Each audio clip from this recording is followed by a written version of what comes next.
Meet Jerry.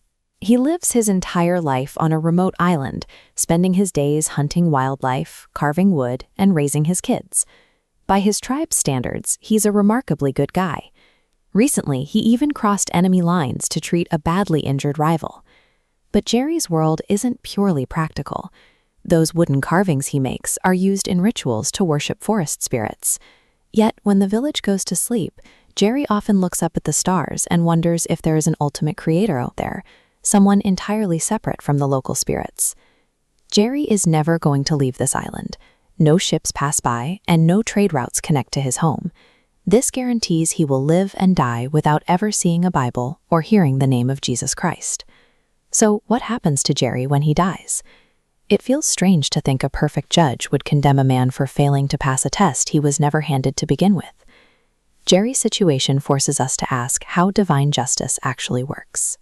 We have to figure out if heaven requires access to specific historical information, or if God simply looks at the posture of an isolated, searching heart. Theologians split this debate into two distinct paths. This diagram outlines the divide. On the left side of the logic tree, we have exclusivism.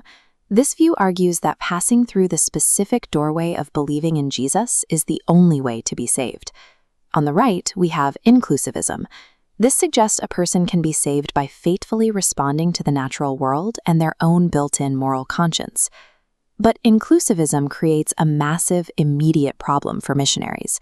If isolated people automatically bypass the danger of judgment simply because they're ignorant, then telling them about religion is an incredibly reckless act. Handing them the gospel introduces the terrible risk that they might reject it. By this logic, keeping them entirely in the dark is the safest strategy. The exclusivist model assumes everyone who hasn't heard the name of Jesus is already condemned. In this view, missionary work is an urgent rescue operation to pull people back from a destruction they don't even know is coming. Answering the question of Jerry's fate determines whether packing up and traveling across the globe to share your faith is humanity's greatest rescue mission or its most catastrophic hazard. The strict exclusivist view is built on a very specific set of rules. It assumes human beings naturally rebel against God, that this rebellion carries a massive penalty, and that Jesus' death is the singular payment accepted to clear that debt. However, this framework has to account for figures like Abraham or King David. These men died centuries before the cross, having never heard the name of Jesus or the details of his sacrifice. The writer of Hebrews provides a fascinating workaround using the life of Moses.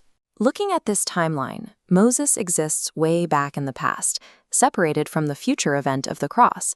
Yet the text says Moses suffered for the sake of Christ. He was credited with faith by looking forward to a promise he couldn't fully comprehend. Which brings us right back to our islander. If an ancient shepherd could be saved by trusting a vague future promise, we have to ask if that same kind of faith without full knowledge can apply to an isolated tribe today. Ancient figures were clearly saved by placing their trust in a God whose full plan was hidden from them.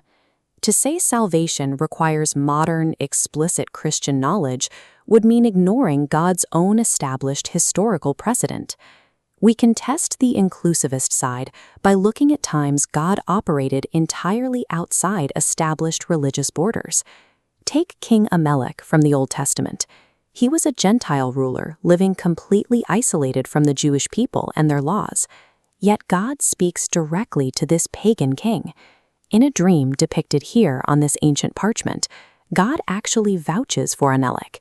He tells the king that he knows he has an innocent heart, and that God himself intervened to prevent Amalek from making a disastrous mistake. They speak to each other as if they have an intimate relationship. Fast forward past the resurrection, and we see a remarkably similar event play out with a Roman centurion named Cornelius. He was a Gentile military officer stationed in Caesarea, known for his generosity and his habit of praying to the Jewish God. The sequence of events here is striking. Before Peter even arrives at the centurion's house to explain the gospel, God gives the apostle a vision specifically declaring that Cornelius has already been made clean and is acceptable to him. But this introduces a major complication for the inclusivist argument. If Cornelius was already operating with a pure heart and was acceptable to God on his own, Why did God go out of his way to orchestrate Peter's long trip down the coast to preach to him? It seems clear that God can and does prepare the hearts of unreached people in total isolation, but he still commands the specific message of the gospel to be delivered as the catalyst intended to complete their spiritual journey.